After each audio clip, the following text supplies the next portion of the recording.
Bismillahirrahmanirrahim. Dear students, welcome to the FEE online MDCAT preparation. This is Dr. Numan Asgar, your biology expert. So let's start today's topic. Transport in animals. So first of all we will discuss about the structure of heart. तो सबसे पहले इसकी location देखते हैं. Heart is located at the center space between the two lungs that fits in the cardiac notch. So remember the unit respiratory system where we discussed about the two types of lungs, the right lung and the left lung. In the case of left lung, there is a cardiac notch where heart is actually fitted. So the wall of the heart की बात करें तो heart की जो outer wall है that is made up of epicardium, middle is of myocardium and inner is of endocardium. So अगर हम इसको draw करें from the inside to the outside, so that one which I am drawing is the endocardium. Inside endocardium there is a wide layer that is known as myocardium. Outside myocardium there is present the epicardium that is further subdivided into two layers. So number one, this one and this one. This is visceral layer and this one is parietal layer. In between these two layers there is present the pericardial fluid. Pericardial fluid का जो function है वो देखिएगा, it works as lubricant and shock absorber के तौर पे ये काम करता है. अब हम देखेंगे the muscles of heart, इसको हम कहते हैं cardiac muscles. जो मैंने बताया था वो कहाँ पे प्रेजेंट होते हैं, वो in the myocardium. So cardiac muscles are present in the heart. These muscles contain myofibrils and myofilaments of the two very important proteins myosin and actin. तो उसके myofibrils और myofilaments जो हैं वो इसमें present होते हैं. उसके बाद जो इनकी arrangement है that is same as that of skeletal muscles. Branch cells होते हैं इनके और ये डिस्क प्रेजेंट होती हैं जिनको कहते हैं हम इंटरकलेटेड डिस्क. ये जो इंटरकलेटेड डिस्क हैं ये जंक्शंस हैं जो कि सेपरेट करते हैं टू सक्सेसिव सेल्स को, उनको कहते हैं हम intercalated disc. So it is like this one you can say. तो अगर ये हार्ट मसल है तो यहाँ पे लाइक दिस वन ये इंटरकलेटेड डिस्क बनी हुई है, this one. If this is the heart muscle like this one, तो ये इंटरकलेटेड डिस्क हैं that are present over here. It is under control of autonomic nervous system. Now let's discuss about in detail the structure of the heart. So here you can see the detailed structure of the heart. इसमें कुछ चीज़ें हम अभी discuss करेंगे. So heart has 4 chambers, 1, 2, 3 and 4. So heart का ये जो structure है ये इस तरीके से इसलिए बनाया गया ताकि आपकी better understanding हो सके. So this one is the right atrium. This one is the right ventricle. This one is the left atrium and this one is the left ventricle. Now talk about these chambers. Right atrium and left atrium has thinnest walls. Right ventricle has thick walls. Left ventricle has thickest walls. So right atrium and left atrium because they receive the blood from the body. And in the case of right ventricle, it pushes the blood out of the heart. And in case of left ventricle, it also pushes the blood to all parts of the body. अब जो right ventricle है वो सिर्फ जो blood है वो pump करता है towards the lungs. और जो left ventricle है वो pump करता है all over the body except lungs. This is very important.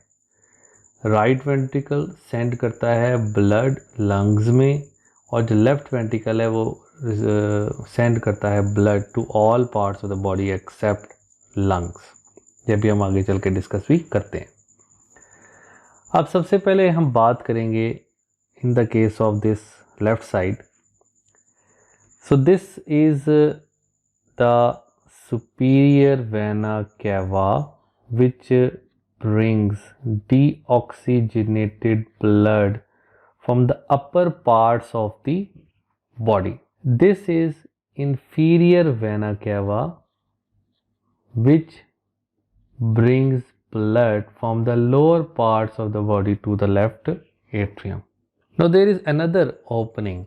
Now this is very important question. Right ventricles openings. Right ventricle में कौन कौन सी vessels की opening होती है, कितनी vessels की opening होती है? 3 vessels की opening होती है, superior vena cava की, inferior vena cava की, and this one is third, that is known as coronary sinus, that carry deoxygenated blood from heart muscles. अब वो कैसे? coronary arteries जो है वो हार्ट के मसल्स को ब्लड सप्लाई करती हैं, इसमें फूड होती है, ऑक्सीजन होती है, और वहाँ से जो डीऑक्सीनेटेड ब्लड है वो फिर ये coronary sinus कैरी करके हार्ट में लेके आती है, लेफ्ट एट्रियम में, सॉरी राइट एट्रियम में। अब यहाँ पे क्वेश्चन एक और अराइज होता है, इन वेसल्स में से ये जो superior vena cava, inferior vena cava और coronary साइनस है, इनमें से वॉल्व्स किस में प्रेजेंट होते हैं? तो ये नोट डाउन कर लें, वॉल्व्स सिर्फ प्रेजेंट होते हैं इन्फीरियर वेना कैवा में, और ये coronary साइनस में वॉल्व्स प्रेजेंट होते हैं। अब ऐसा क्यों होता है? सुपीरियर वेना कैवा में वॉल्व्स प्रेजेंट क्यों नहीं होते? अब सुपीरियर वेना कैवा का आप एंगल देखें, that is like this one. जब ये ऑरिकल कॉन्ट्रैक्ट करेगा तो superior vena cava automatically contract हो जाएगा, इसकी ओपनिंग जो है वो क्लोज हो जाएगी इस कॉन्ट्रैक्शन की वजह से। जबकि अगर ये कॉन्ट्रैक्ट होता है तो अगर इधर और इधर वॉल्व नहीं होंगे तो जो ब्लड है वो वापस जा सकता है, कैन गो बैक। सो इसलिए यहाँ पे वॉल्व प्रेजेंट होता है कि जैसे ही ये कॉन्ट्रैक्ट होता है तो वॉल्व भी अपने आप को क्लोज कर लेते ताकि जो ब्लड है वो उन ट्यूब्स में वापस एंटर ना हो सके। Next is this one, this side, that is known as कॉडी टेंडिने। जो रेड से शो हो रहा है दैट इज नोन एज कॉडी टेंडिने, जो मैंने यहाँ पे शो किया। ये कॉडी टेंडिने या कॉडी tendons, they are connected with the papillary muscles. ये पैपिलरी मसल्स के साथ कनेक्टेड होते हैं। कॉडी टेंडिन के क्या फंक्शन है ये हम तब समझ आएगी हमें जब हम इसके वॉल्व को स्टडी करेंगे। तो इधर जो वॉल्व प्रेजेंट होता है उसे हम ट्राइकस्पिड वॉल्व कहते हैं, या इसका दूसरा नाम है right atrio ventricular valve. Tricuspid क्यों कहते हैं? क्योंकि इसमें कस्प होते हैं। Cusp is like the thin layer structure, जैसे वो पीनट के ऊपर जो छिलका सा होता है उस तरह का ये स्ट्रक्चर होता है। तो ये 3 इसकी लेयर्स होती हैं।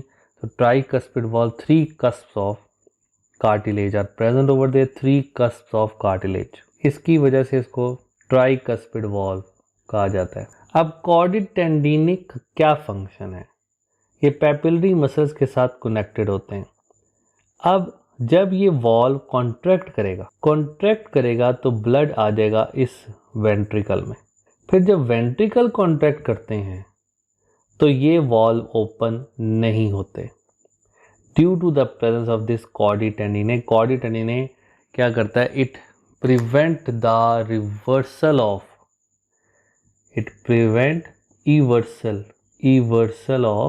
valve, यानी कि जो वॉल्व हैं वो ओपन ना हो सकें, वापस ना जा सकें जब वेंट्रिकल जो है वो कॉन्ट्रैक्ट करता है। तो ये फंक्शन है कॉडी टेंडिने का। अब जब ब्लड जो है डीऑक्सीजनेटेड ब्लड यहाँ से पास होके इसकी कॉन्ट्रैक्शन से आ जाएगा राइट वेंट्रिकल में।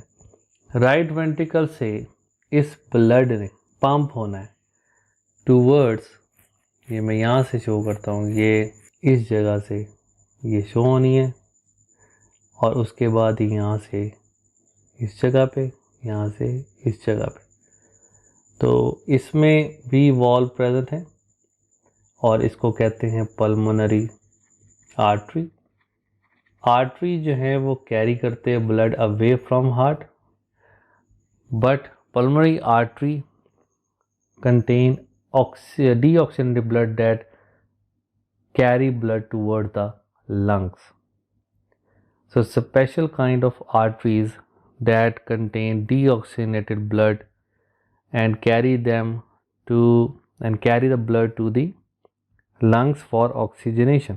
After oxygenation जो blood है वो ये यहाँ पे मैंने शो किया, this one is pulmonary veins. Pulmonary जो वेन्स हैं they are 4 in number, 2 from one lung and 2 from the next. So 4 ये पल्मोनरी वेन्स होती हैं। इसका मतलब अगर क्वेश्चन पूछा जाए कि how many openings, how many vessels open into the auricle, right auricle, तो आप बताएंगे 3। How many vessels are opening in the left atrium, आप बताएंगे 4। तो यहाँ पे 3, यहाँ पे 4 जो वेसल्स हैं उनकी ओपनिंग्स हैं। ये जब कॉन्टैक्ट करेगा लेफ्ट एट्रियम, तो अब क्योंकि इन पल्मोनरी वेन्स में नो वॉल्व्स प्रेजेंट, कोई वॉल्व भी इसमें प्रेजेंट नहीं होता, जबकि इन the case of pulmonary artery यहाँ पे वॉल्व प्रेजेंट होता है। इसको हम सेमी लूनर वॉल्व कहते हैं। उसके बाद जब ये कॉन्ट्रैक्ट करेगा तो ब्लड आ जाएगा लेफ्ट वेंट्रिकल में। लेफ्ट वेंट्रिकल में जो अब ये ब्लड ऑक्सीजनेटेड है, तो लेफ्ट वेंट्रिकल में ऑक्सीजनेटेड ब्लड जो है फिर ये पंप करेगा to all over the body through aorta, जो मैं यहाँ से शो करूँगा आपको। तो ये जो एओर्टा है ये फिर इस तरीके से राइज होता है। So like this one is aorta. तो एओर्टा फिर डिवाइड होता है into the basal aorta. Aorta से जो ब्लड है वो फिर पूरी बॉडी में सप्लाई होता है।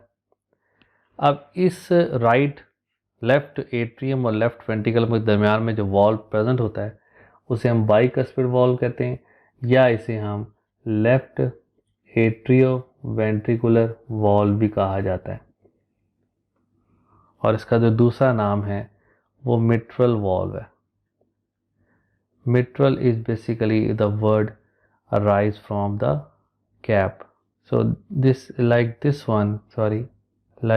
वन ये ऐसे cusps ऑफ कार्टिलेज प्रेजेंट है। 2 cusps of cartilage are present in the case of bicuspid valve. So this is all about this one is a heart apex. So this is an introduction of the structure of the heart. After this when this aorta subdivided and form various arteries, अब हम उसको भी discuss करेंगे, और कौन कौन सी जो vessels हैं, वेन्स हैं जो कलेक्टिवली ब्लड कैरी करती हैं और वो हार्ट की तरफ लेके जाती हैं। तो ये सब कुछ अब हम नेक्स्ट डिस्कस करते हैं। So after the understanding of the structure and the function of heart and how the heart chambers work, we can easily understand about the cardiac cycle. So first of all cardiac cycle, one complete जो cardiac cycle है वो 0.8 seconds में होता है, यानी कि 0.8 second में एक कंप्लीट हार्ट साइकिल जो है वो होता है। तो इसमें अब ये 3 स्टेजेस हैं। सबसे पहले हम डिस्कस करने लगे atrial systole. Systole means contraction, so atria contraction. It takes about 0.1 second, और ड्यूरिंग एट्रियल सिस्टोल जो ब्लड है वो पंप करके रेस्पेक्टिव वेंट्रिकल्स में एंटर हो जाता है। लेफ्ट एंड राइट जो एट्रियो वेंट्रिकुलर वॉल्व्स हैं वो ओपन होंगे, तो ब्लड जो है वो वेंट्रिकल्स में एंटर हो जाएगा। अब इस वक्त एट्रियल सिस्टोल के वक्त जो पल्मोनरी वेन और जो सेमिलूनर वॉल्व्स जो कि एओर्टा और पल्मोनरी आर्टरी में प्रेजेंट होते हैं वो क्लोज हो जाएंगे, और वेंट्रिकल्स डायस्टोल में होंगे क्योंकि वो फिल हो रहे हैं with the blood. So again atrial systole 0.1 second में होता है complete, it takes 0.1 second to complete. Blood जो है वो रिस्पेक्टिव वेंट्रिकल्स में एंटर हो जाता है जब एट्रिया कॉन्ट्रैक्ट करते हैं, क्योंकि वेंट्रिकल्स रिलैक्स होते हैं और तो ब्लड जो है उसमें फिल हो रहा होता है। और ब्लड की फिलिंग पॉसिबल ही तब है जब left and right atrio ventricular wall जो है वो ओपन होंगे, और पल्मोनरी वेन और सेम्युलर जो वॉल्स हैं एओर्टा के और पल्मोनरी आर्टरी के वो क्लोज होंगे। फिर आती दूसरी स्टेज आती ventricular systole. It takes about 0.3 second, here it's mentioned 0.3 seconds। AV valves close हो जाएंगे जब वेंट्रिकुलर सिस्टोल होगा, तो AV वॉल्स क्लोज हो जाएंगे, right and left both valves get close, ताकि जो ब्लड है वो बैक साइड पे ऑरिकल्स में दोबारा ना जा सके। जब AV वॉल्स क्लोज करेंगे तो लब साउंड हर्ड होगी, लब साउंड हर्ड होगी। सेमिलर वॉल जो है वो ओपन हो जाएंगे एओर्टा के और पल्मोनरी आर्टरी के, एओर्टा एंड पल्मोनरी आर्टरी के जो सेम्युलर वॉल्स हैं वो ओपन हो जाते हैं और ऑरिकल्स इस वक्त डायस्टोल में होते हैं। फिर आता है joint diastole, that takes about 0.4 seconds. इसमें तमाम जो चैम्बर्स हैं वो रिलैक्स होते हैं और सेम्युलर वॉल्स जो है वो क्लोज हो जाते हैं after pumping of left ventricle through aorta to the out parts of the body and through pulmonary artery to the lungs। तो तब डब साउंड हर्ड होती है। अब बहुत इंटरेस्टिंग बात मैं आपसे शेयर करने लगा हूँ यहाँ पे कि एक कंप्लीट कार्डिक साइकिल भी 0.8 सेकेंड में कंप्लीट होता है, और अगर हम इंडिविजुअल चैम्बर के सिस्टोल और डायस्टोल की बात करें तो वो भी कंप्लीट 0.8 सेकेंड में होता है। Here you can observe this कि अगर हम सिर्फ एट्रिया की बात करें तो एट्रियल सिस्टोल अबाउट 0.1 सेकेंड, ये वाला।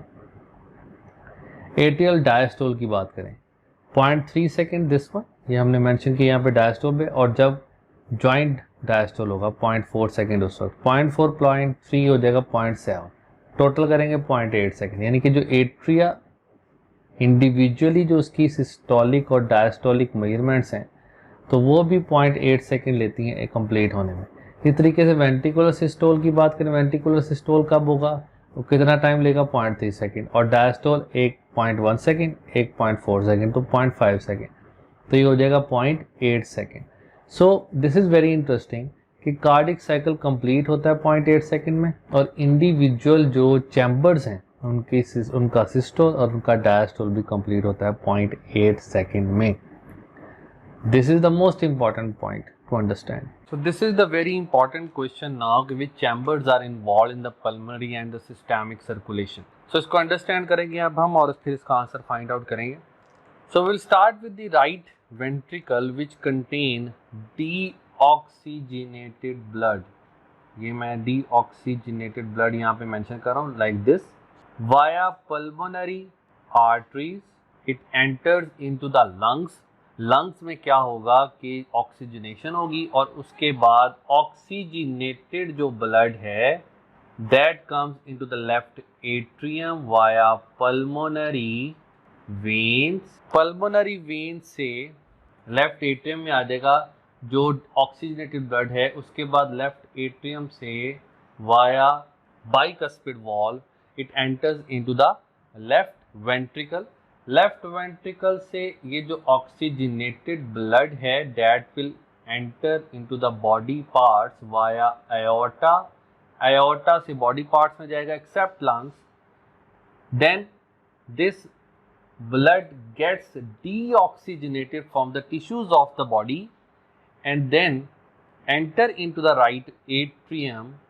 ये जो deoxygenated blood है ये फिर enter हो जाएगा into the right atrium via superior and inferior vena cava into the right atrium, and then from right atrium it enters into the right ventricle via tricuspid valve. So I will mention here the valves. So this is the tricuspid over there and this is the bicuspid over there. So what did you understand? That this, now if we say that this portion is of pulmonary circulation and this is for systemic circulation. So अगर आपसे question पूछा जाए which chambers are involved in pulmonary circulation तो आप answer देंगे right ventricle and left atrium, and which chambers are involved in systemic circulation तो आप answer देंगे right atrium and left ventricle. बहुत इंपॉर्टेंट क्वेश्चन था जो आपके सामने अभी इसको क्लियर किया गया. So now we will discuss about the conduction system of the heart. जो conduction system है हार्ट की that is carried out by special cardiac muscles जिनको कहा जाता है that are known as nodal tissues. Nodal tissues में जो सबसे पहले है that is SA node. SA node को हम साइनो एट्रियल नोड भी कहते हैं. अब ये जो साइनो एट्रियल नोड है इसकी एक सबसे पहले तो मैं आपको बताऊंगा लोकेशन कहाँ पे होती है, कहाँ पे प्रेजेंट होता है. इसकी लोकेशन है upper end of right atrium जो आपको डायग्राम में नजर भी आ रहा है. Upper end of the right atrium में ये SA नोड जो है ये प्रेजेंट होता है. SA नोड की अब हम देखेंगे कंपोजिशन. SA नोड की composition small number of diffused cardiac fibres, few myofibrils, few nerve endings. और वो जो नर्व एंडिंग्स हैं वो कहाँ से आ रही हैं? From autonomic nervous system. So this is the about the SA node. अब आप डायग्राम में देख सकते हो कि the second tissue that is and the second one is the AV node. You can observe in the diagram this AV node is also known as atrioventricular node. अब इसकी देखेंगे लोकेशन कहाँ पे होती है. It is located at right atrium near to interatrium septum. You can observe in the diagram. So from the AV node, from the SA node diagram में देख सकते हो इंटरनोडल पाथवे से जो इम्पल्सिस हैं वो एंटर हो जाती हैं AV नोड में.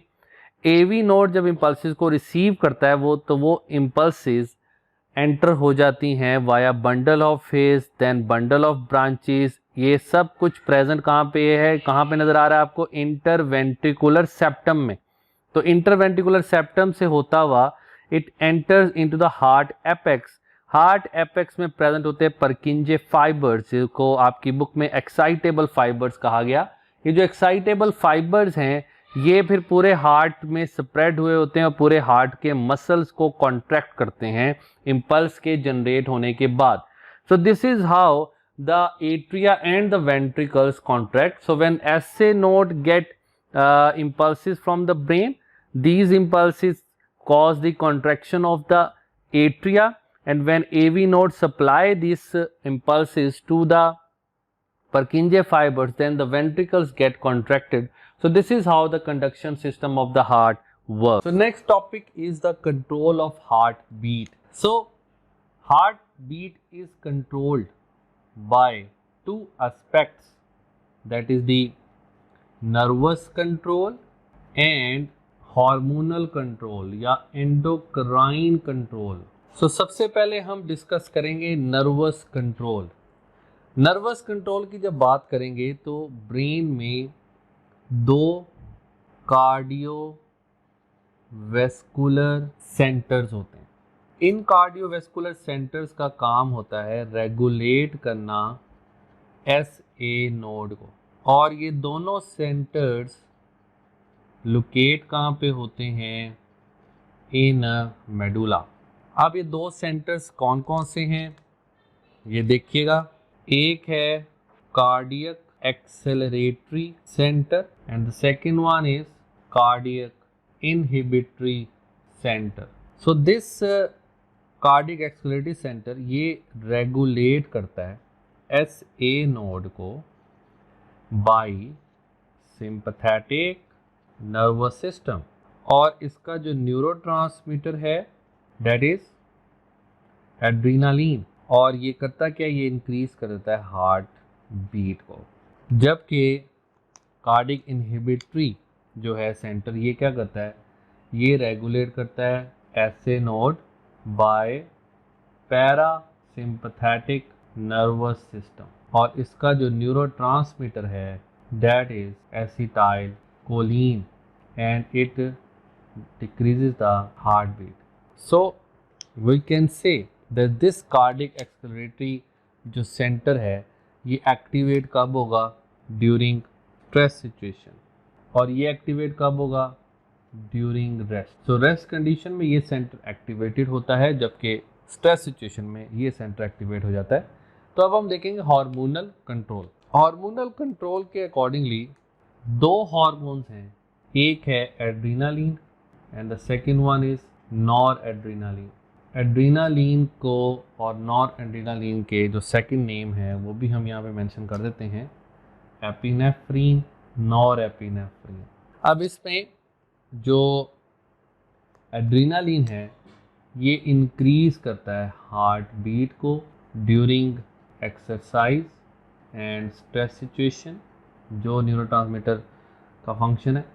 और जो नॉन एड्रीनालिन है ये चेंज करता है heartbeat during normal condition, normal situation में ये हार्ट बीट को चेंज करेगा। This is how heartbeat is controlled by nervous and the hormonal. So now electrocardiogram and electrocardiograph, इसमें बहुत कंफ्यूज होते हैं बच्चे। इलेक्ट्रोकार्डियो जो ग्राम है that is the graphical representation of the heart working, either the heart rhythm is proper और not. सो ये conduction system of the heart को शो करता है कि हार्ट का जो कंडक्शन सिस्टम है वो प्रॉपरली वर्क कर रहा है या नहीं कर रहा। ऐसे नोड से एवी नोड में सिग्नल जा रहे हैं या नहीं जा रहे, एवी नोड से सिग्नल जो हैं वो आगे परकिंजे फाइबर्स तक जा रहे हैं या नहीं जा रहे, तो ये उसको शो करता है। और इलेक्ट्रोकार्डियोग्राफ वो मशीन है जो इसको मैयर करती है। अब ये डायग्राम में हम इसको क्लियरली देखते हैं कि इसमें कौन कौन सी वेव्स हैं और वो कैसे जनरेट होती हैं। सो सबसे पहले जो डायग्राम है, here you can see that ये जो एक वेव है इधर आपको नज़र आ रही, this one is the P wave. अब ये पी वेव कैसे जनरेट होती है, जब इलेक्ट्रिकल इम्पल्सिस ट्रैवल करती हैं from the sinoatrial node to the walls of the atria causing them to contract. P wave कब जनरेट होगी, जब एट्रियल कॉन्ट्रैक्शन होगी। सो ये याद रखना है, पी वेव कब होगी, जब एट्रियल कॉन्ट्रैक्शन होगी। उसके बाद जब ये एवी नोड से ये जो इम्पल्सिस हैं, तो ये जो बी पिक्चर आपको नजर आ रही है, the impulses reaches the atrioventricular node which delays it by about 0.1 second. 0.1 second उसको लगता है वहाँ से पहुँचने में। और उसके बाद जब एवी नोड से सिग्नल आगे पास करेंगे टू द बंडल ब्रांचेस और वहाँ से हार्ट के एपेक्स तक जाते हैं, और उसके बाद जो डी पिक्चर है वो शो कर रही है QRS complex, that is ventricular contraction.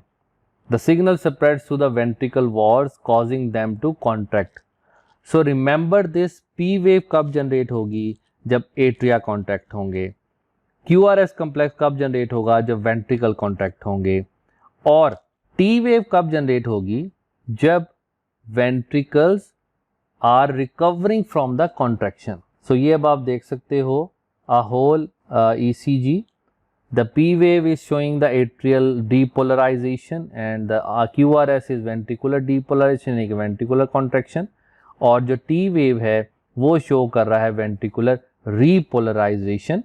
और U wave को हम डिस्कस नहीं करेंगे कि that is not present in your book, but U wave is basically the joint diastole को ये शो करता है। और उसके बाद फिर atrial depolarization start. So now the next topic is blood pressure. Blood pressure क्या होता है, that is the pressure generated by blood to the walls of blood vessels. तो इसमें हम डिस्कस करते हैं एट्रियल ब्लड प्रेशर को। तो जो आर्ट्रियल ब्लड प्रेशर क्योंकि एओर्टा से जब ब्लड आर्टरीज में आता है तो वही प्रेशर जनरेट करता है, और वो प्रेशर फिर कैपिलरीज तक जाते जाते स्लो डाउन हो जाएगा, ये हम डिस्कस करते हैं अभी। आर्टरी ब्लड प्रेशर, जो प्रेशर अब इस ब्लड वेसल्स की बात यानी कि आर्टरीज में जो प्रेशर जनरेट होता है, अब इससे की दो टाइप्स हैं, systolic blood pressure, diastolic blood pressure. Systolic blood pressure कब जनरेट होता है? कंप्लीशन ऑफ वेंट्रिकुलर सिस्टोल, जब वेंट्रिकल्स कंप्लीटली कॉन्ट्रैक्ट हो जाते हैं। और डायस्टोलिक कब होगा? जब वेंट्रिकल्स फुली रिलैक्स हो जाएंगे। सो इसकी जो वैल्यू मेंशन की जाती है सिस्टोलिक ब्लड प्रेशर की, नॉर्मली 120 मिलीमीटर ऑफ मर्क्यूरी, और diastolic blood pressure is 75 to 80 millimetre of mercury, जो इसकी रेंज है। अब कुछ बहुत इंपॉर्टेंट बातें हैं, वो ये कि जो वेलोसिटी है ऑफ ब्लड वो क्या होती है? Velocity is basically speed of blood per unit time, और जो ब्लड फ्लो है, अब इन दोनों का डिफरेंस देखिएगा, जो ब्लड फ्लो है that is the volume of blood per unit time. अब जब हम इसके ब्लड फ्लो को फॉर्मूला वाइज देखते हैं तो blood flow is equal to cross sectional area into velocity. अब इधर से क्या समझ आई कि blood flow is directly proportional to velocity, blood flow is directly proportional to cross sectional area. अच्छा, अब पहले समझ लें हम कि ये जो क्रॉस सेक्शनल एरिया ये क्या होता है। क्रॉस सेक्शनल एरिया होता है ये, अब मैं इसको यहाँ पे मेंशन कर रहा हूँ, that is the whole area that type of vessel takes up, जो एक वेसल का पूरा जो एरिया होगा, whole area that type of vessel takes up. So इसका मतलब हम इसको ऐसे लिख सकते हैं कि जो डायमीटर है of one vessel is equal to number of vessels, तो उससे हमें क्रॉस सेक्शनल एरिया आ जाएगा। इसका मतलब देखिए, हम एक वेसल के डायमीटर को नंबर ऑफ वेसल से मल्टीप्लाई कर दें तो हमारे पास आ जाएगा उसका क्रॉस सेक्शनल एरिया। अब सपोज हम इधर एक एग्जांपल देते हैं कि सपोज हम कहते हैं कि जो आर्टरीज हैं उसका जो डायमीटर है डेट इज़ 5, सपोज हम कहते हैं 5 सेंटीमीटर क्यूब उसका डायमीटर है, और नंबर ऑफ आर्टरीज के नंबर कितने हैं? हम कहते हैं सपोज 5 हैं, हम कहते हैं सपोज 5 आर्टरीज हैं। सपोज हम यहाँ पे लेते हैं कि एओर्टा की एग्जांपल लेते हैं कि एओर्टा का जो डायमीटर है वो है जी 5 सेंटीमीटर क्यूब, और वो कितने एओर्टा होते हैं? एक एओर्टा होता है। तो इसका मतलब उसका क्रॉस सेक्शनल एरिया क्या होगा? 5। तो 5 उसका क्रॉस सेक्शनल एरिया होगा। अब इसी तरह अगर हम एग्जांपल ले लें कैपिलरीज की, तो कैपिलरीज का डायमीटर बहुत स्मॉल होता है लेकिन उसकी तादाद मिलियंस में होती है, तो इसका मतलब उसका जो क्रॉस सेक्शनल एरिया है वो भी मिलियंस में होगा। सो इसको हम इस तरह रिप्रेजेंट कर सकते हैं कि जैसे अगर दिस वन इज एओर्टा, ये अगर एक एओर्टा है और इसका जो डायमीटर है लेकिन ये है एक, तो हम इसका जो क्रॉस सेक्शनल एरिया होगा वो क्या आएगा? इसके डायमीटर के अकॉर्डिंगली। लेकिन जब हम ऐसे ये कलेक्टिवली वेसल्स को ऐसे कलेक्ट करेंगे, अब ये कैपिलरीज हैं, कैपिलरी इस तरह इसका जो क्रॉस सेक्शनल एरिया है वो बढ़ गया। इस केस में क्या था कि क्रॉस सेक्शनल एरिया कम है। जब बहुत सारी कैपिलरीज ऐसे कलेक्टिवली आ जाएंगी, डायमीटर बेशक उनका कम है लेकिन उनकी तादाद ज़्यादा है, उनके नंबर ज़्यादा है, तो इस तरह उसका जो सरफेस एरिया या जो क्रॉस सेक्शनल एरिया है वो इंक्रीज हो जाएगा। सो ये बहुत समझने वाली बात है, दोबारा समझें इसको कि जब हम बात करेंगे एओर्टा की, एओर्टा तादाद में एक होता है और उसका डायमीटर ज़्यादा होता है, लेकिन क्योंकि उसका नंबर एक है तो उसका जो क्रॉस सेक्शनल एरिया है वो कम होगा as compare to the capillaries जिसके नंबर ज़्यादा हैं, और वो ज़्यादा उसका डायमीटर बेशक कम है लेकिन उसके नंबर ज़्यादा हैं। तो उससे क्या होगा कि कैपिलरीज जो हैं वो इसलिए इंक्रीज करती हैं क्रॉस सेक्शनल एरिया को, इनका सरफेस एरिया इसलिए इंक्रीज करती हैं।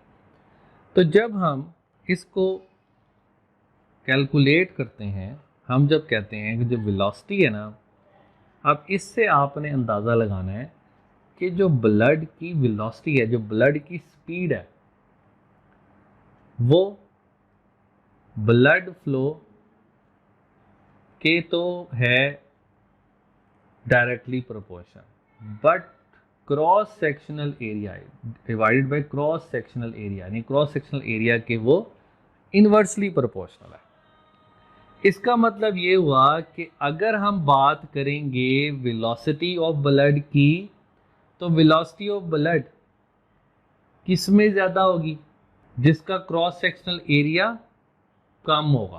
तो जिसका क्रॉस सेक्शनल एरिया कम होगा वेलोसिटी उसमें ज़्यादा होगी, जिसका क्रॉस सेक्शनल एरिया ज़्यादा होगा वेलोसिटी उसमें कम होगी। अब जैसे हम एग्जांपल लेते हैं कि क्रॉस सेक्शनल एरिया किसका ज़्यादा है, कैपिलरीज का क्रॉस सेक्शनल एरिया ज़्यादा है, तो उधर वेलोसिटी कम होगी। हम ये कहते हैं कि जो एओर्टा है उसका क्रॉस सेक्शनल एरिया कम है, तो उधर वेलोसिटी ज़्यादा होगी। So speed of blood is important in that case. अब अगर हम यहाँ पे एग्जांपल ले लें, यहाँ पे मैं इसको ग्राफिकली रिप्रेजेंट कर देता हूँ। तो एक मैं यहाँ पे ग्राफ बनाऊंगा डेट इज़ शोइंग कि जहाँ पे जो वेलोसिटी है वो किस तरीके से रिप्रेजेंट हो रही होती, या हम पहले ब्लड फ्लो की बात कर लेते। तो इस ग्राफ से आपको और क्लियर हो जाएगा। Here you can see this is the graph. यहाँ पे मैं इसको लेबल कर देता हूँ। ये एओर्टा है, that is arteries, then capillaries, हम उस पर नहीं जाएंगे आर्ट्रियोल्स वगैरह में, फिर उसके बाद veins and then vena cava. So इसको मैं और ज़्यादा आगे ले जाता हूँ ताकि हम क्लियरली इसको अंडरस्टैंड कर सकें। So now we will talk about the blood flow. अब ब्लड फ्लो के बारे में आपने देखना है।